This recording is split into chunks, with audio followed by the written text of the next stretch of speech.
You step on the scale after starting keto, and it feels like your body is playing games. One week you drop fast, the next week nothing moves, even though your habits feel solid. That stall can be real fat loss hiding under shifting water weight. Keto changes how your body stores carbs, salt, and water, so the scale can lag behind what's happening in your fat tissue.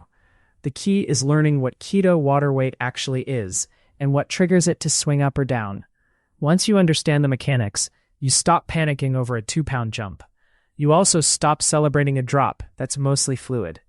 In this breakdown, you'll get a simple mental model for water versus fat, and you'll get practical ways to tell the difference without obsessing. Let's start with the biggest reason keto makes water move so dramatically: glycogen. Moving to slide 2.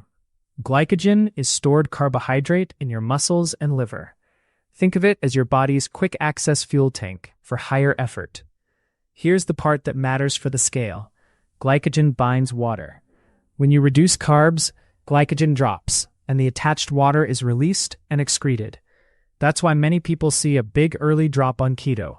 It can feel like instant fat loss, but a lot of it is fluid. Later, if you eat more carbs for a meal or two, glycogen refills, and water comes back with it. The scale rises, sometimes overnight, even if you didn't gain meaningful fat. This is also why workouts can change things. Hard training can drain glycogen, then a higher carb day can refill it. So the first skill is separating fuel tank changes from fat tissue changes. Glycogen shifts quickly, fat changes slowly. Moving to slide 3. The next big driver is sodium and insulin. When carbs are lower, insulin tends to run lower too. One effect is that your kidneys excrete more sodium, and water follows sodium. That's part of the early keto flush. But it also means your water balance becomes more sensitive to salt intake. If you eat a salty meal, add broth, or switch to cured meats, you might hold more water for a day or two. The scale goes up, and it can look like fat gain. The opposite can happen if you accidentally undersalt on keto. You can feel tired, get headaches, and see a sudden drop that's mostly dehydration. So water weight is not just about carbs. It's also about electrolytes, especially sodium. The goal isn't to chase the lowest scale number. The goal is stable hydration and consistent trends over time. Moving to slide 4. Now let's talk about inflammation, because it's a sneaky source of water retention. When tissue is irritated, the body often holds extra fluid locally and systemically. A new workout program can do this. If you suddenly add heavy lifting, long runs, or high-intensity intervals, your muscles get micro-damage, then repair.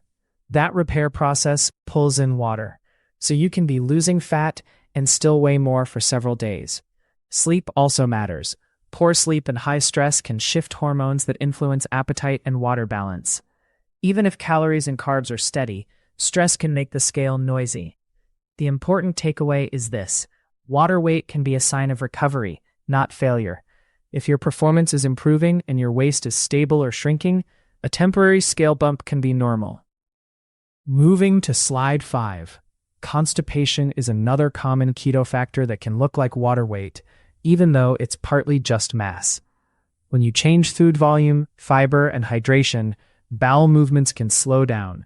That can add a couple pounds on the scale, and it can last long enough to feel like a stall. It's not fat gain, but it does mask fat loss.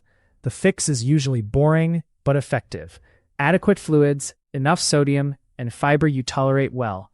For some people, that's non-starchy vegetables. For others, it's chia, flax, or a small amount of psyllium. Also pay attention to magnesium-rich foods, because magnesium affects muscle function, including the gut. The key is not to overcorrect with extreme measures. Just aim for regularity and comfort. Your scale trend will get clearer when digestion is consistent. Moving to slide 6. Here's a simple reality check that saves a lot of stress. Fat gain has a speed limit. To gain 1 pound of body fat, you generally need a large calorie surplus over time.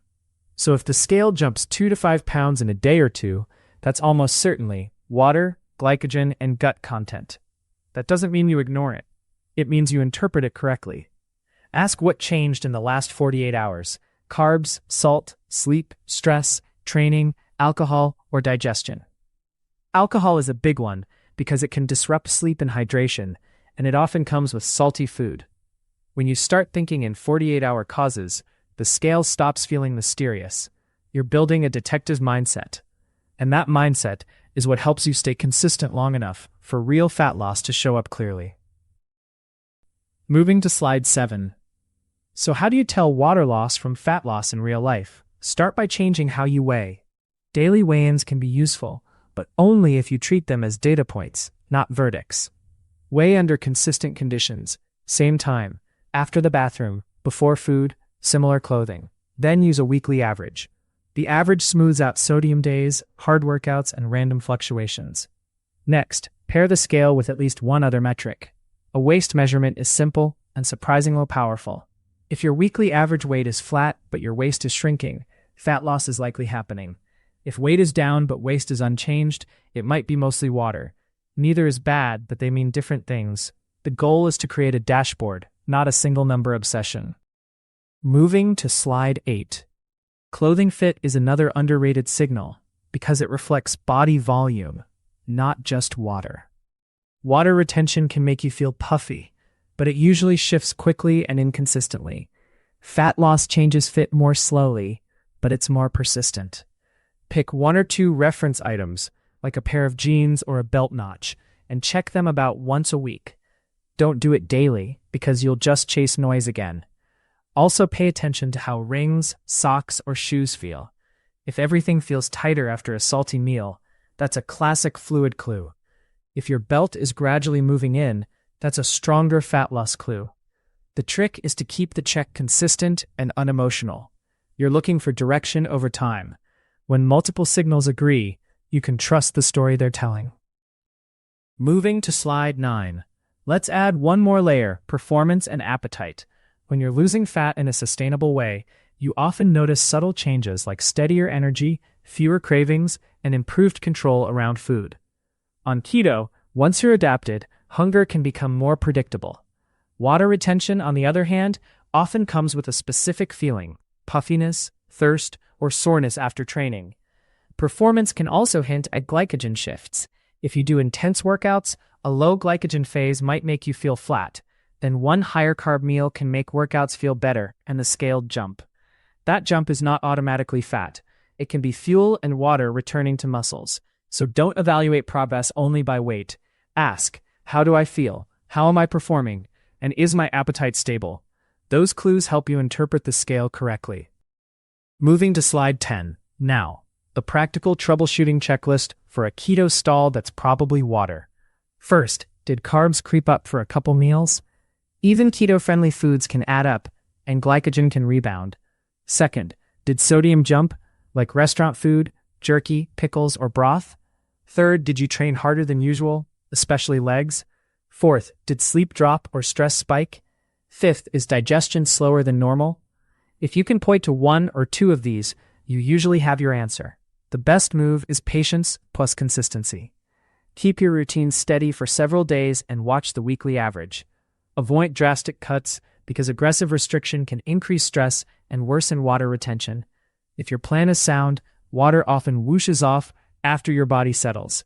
Your job is to stay calm long enough to see the trend. Moving to slide 11.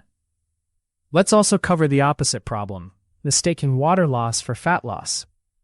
If you start keto and drop a lot in the first week, that can be motivating, but it can set unrealistic expectations. After that initial glycogen and sodium shift, the rate usually slows. If you keep chasing the early pace, you might undereat, overtrain, or bounce between strict and binge cycles. A better approach is to expect variability. Fat loss is often a staircase, flat for a bit, then a drop, then flat again. Water can hide the drop until it suddenly releases. That's why weekly averages and waist measurements matter. They keep you from overreacting. Celebrate behaviors you can control. Consistent protein, reasonable calories, and a routine you can repeat. The scale is feedback. Moving to slide 12. If you want one simple protocol to reduce scale noise, it's consistency. Keep carbs in a steady range for a full week. Keep sodium roughly consistent day to day. Keep hydration steady, not extreme.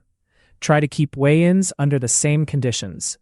And avoid judging progress after a single restaurant meal or a single hard workout.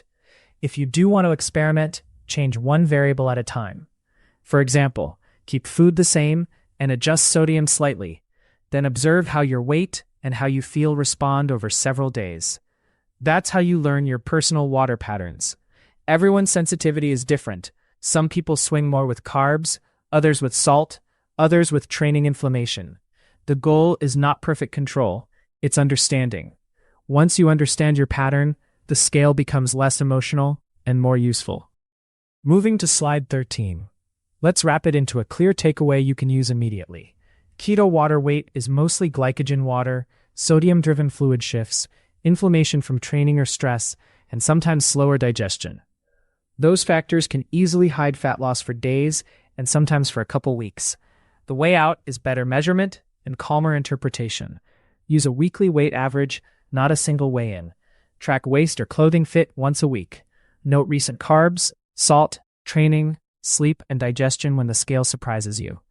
If the trend over several weeks is not moving and other signals are not improving, that's when you adjust calories, protein, or activity. But don't adjust based on a 2-day jump. If you want more videos like this, subscribe. And for a quick check-in, comment with A or B. Do your weight swings seem more sensitive to carbs or to salt? This information is not a substitute for medical advice. Fix the metabolism, not just the symptoms.